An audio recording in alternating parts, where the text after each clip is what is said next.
What's up, everybody? It's your boy Nick, back at y'all with another video, and today we're about to listen to the Beatles Magical Mystery Tour. I'm a dog and that's true, baby.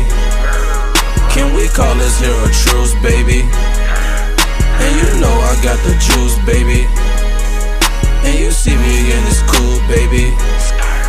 So just a few things I want to say before we get into the video. If you're new to my channel, I've done multiple reactions to the Beatles. I listened to Abbey Road, Revolver, Sgt. Pepper's Lonely Heart Club Band. I've listened to the Beach Boys, Nirvana, Fleetwood Mac. I've listened to a bunch of classic albums. If you want to check out any of those, just make sure you just go on my channel. I have playlists set up so you can click through those. Go ahead and leave a like. Go ahead and subscribe if you have not.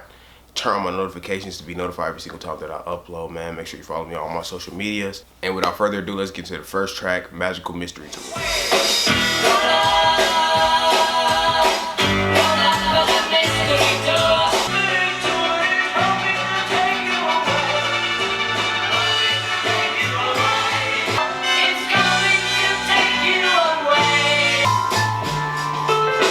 Immediately that intro gave me Sgt. Pepper vibes. In my review of that album, I kept saying that it was very cinematic. It was like I was watching a movie being made right before my eyes. The roll up for the Magical Mystery Tour automatically made me think of rolling up a joint. With these 60s albums, it could be either way. They could really be talking about just pulling up, you know, having a good time, or they could really be talking about drugs. Psychedelics was booming. Psychedelics was booming, drugs was booming. And then reading here, the only track for a Beatles film that didn't become a single, Magical Mystery Tour invites listeners and subsequently viewers to take a journey that's probably more entertaining than that weird and chaotic TV movie. Okay, so I guess this is a movie. I guess it was appropriate that I said that it gave me a movie feel. Let's get into the next track, The Fool on the Hill.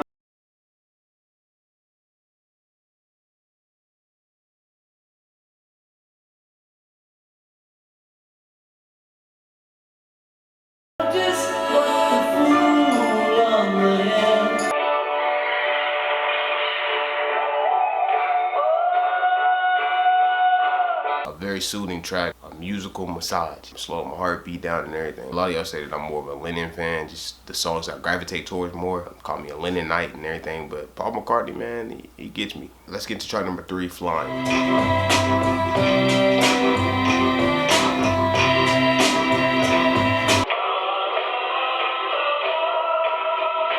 Okay, so mostly an instrumental. Gave me a summer morning feeling. It's warm outside, but it's not too hot. Maybe on your balcony, or you walk at your front door, maybe walk your dog, or whatever you do in your summer mornings. I really like the ending part. Originally titled Aerial Tour Instrumental, this was the first song to be credited as being written by all 4 members of the band. Magical Mystery Tour was a soundtrack for the television film of the same name. In the film, flying was used to accompany landscape scenes of Iceland, Blue Jay Way.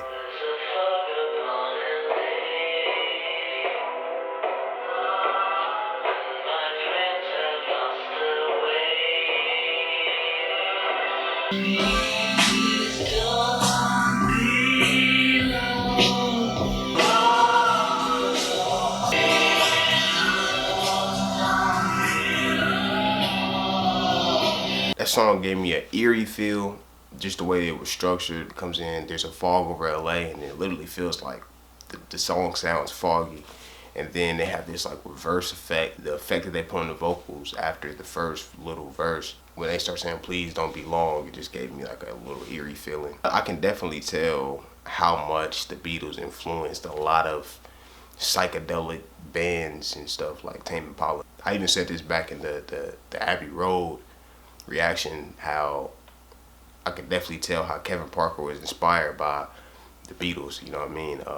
With just like certain sounds and stuff that he uses in certain melodies and certain things that he does in Tame Impala's music. The rhythm track of Blue Jay Way, including the distinctive swirling organ part, was recorded in one take. Crucial to the recording was ADT, artificial doubling track, a technique invented by Abbey Road engineer Ken Townsend in 1966, which on the song gave the phasing effect. The vocals, many of which were played backwards in the final mix. Music is just a beautiful thing. People work on these songs and projects for like extended amounts of time, might be made over months. Track number 5, Your Mother Should Know. Get up and dance to a song that was a hit before your mother was born.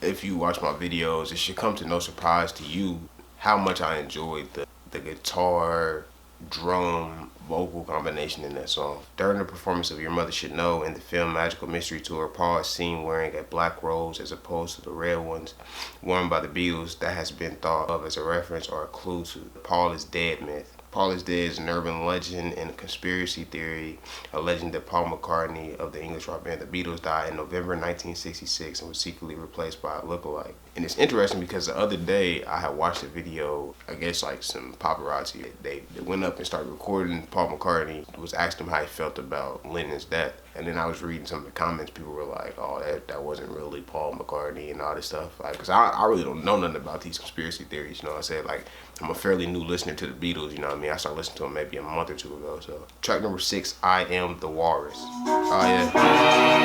I'm gonna like this track, I already know. I can feel it. Oh yeah.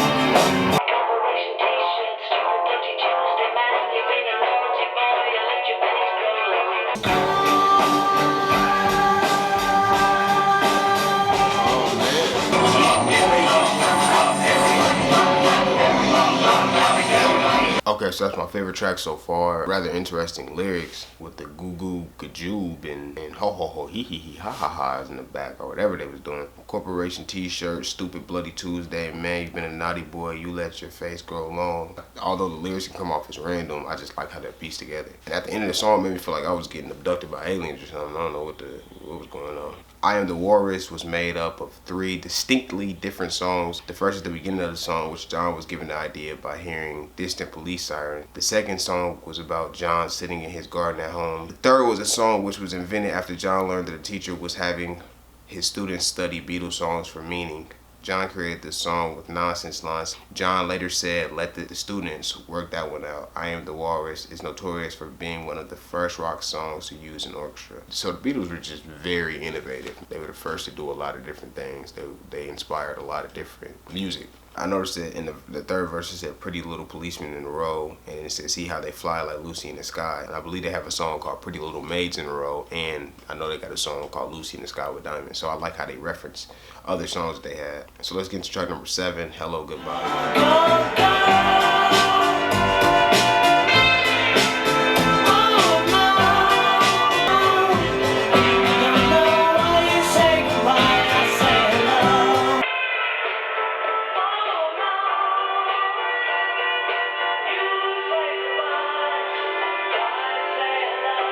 So I believe that I've heard that song in passing before. Not too sure. It sounds super familiar to me. And going back to what I was saying in the last song about how innovative the Beatles were, it almost sounded like they had delay effect on their voice at one point.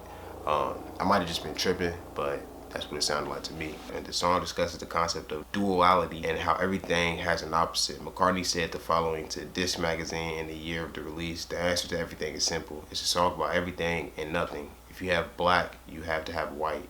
That's the amazing thing about life. The song was a success commercially. It topped the charts in many countries, including the United Kingdom, Australia, and the United States. Definitely enjoyed that song. Another one of my favorites on the album. Track number 8, Strawberry Fields Forever. 'Cause I'm going to strawberry fields. Living is easy with eyes closed. It's getting hard to be someone when it all works out. It doesn't matter much to me. I think I know me, yes, but it's all wrong. One of the Beatles' undisputed masterpieces, Strawberry Fields Forever in 1967, was written as an homage to John Lennon's childhood in Liverpool. Lennon often describes it as one of his most personal songs and was hesitant to sing it at first. His apparent vulnerability brings an ethereal quality to his singing. The song was one of the Beatles' most complicated recordings to date and made use of a string quartet arrangement. The song also makes use of a mellotron, an early form of piano keyboard that could play realistic instrument sounds via recordings on magnetic tape. Modern technology has given us keyboards that offer those same instrument sounds as built-in settings with better sound quality. They just so innovative, man. They do a lot of stuff that's ahead of their time. Cranberry Sauce outro, misheard by some fans as I Buried Paul, became the locus of widespread rumors and conspiracy theories, making Strawberry Fields Forever one of the most obsessively analyzed songs in music history. Probably another example of Beatles innovation. They probably were one of the first musicians to have conspiracy theories around their name. Track number 9, Penny Lane. Of every head who's had the pleasure to know, and all the people that come and go. My eye.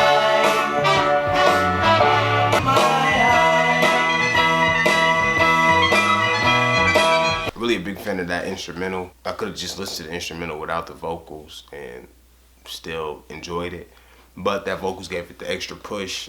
In 2006, Penny Lane was a candidate for renaming because it was originally named after a slave owner.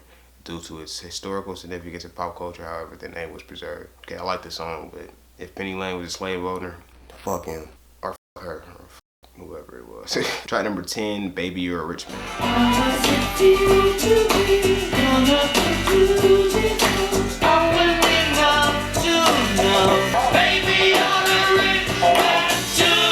Mostly a fan of the light vocals. Not my favorite Beatles song, but definitely enjoyed it. Definitely appreciate it for what it is. The song grew from a verse of John's One of the Beautiful People and a chorus of Paul's Baby You're a Rich Man. The song deals with the celebrity, wealth, and fame the Beatles were experiencing at the time, and is sung to their manager, Brian, as they ask him how it feels to be thrust into the limelight as one of the beautiful people. The unique oboe-like sound on the track was created by rolling an orange across an early synthesizer. The last track that we got on here is All You Need Is Love. Let's get right into it.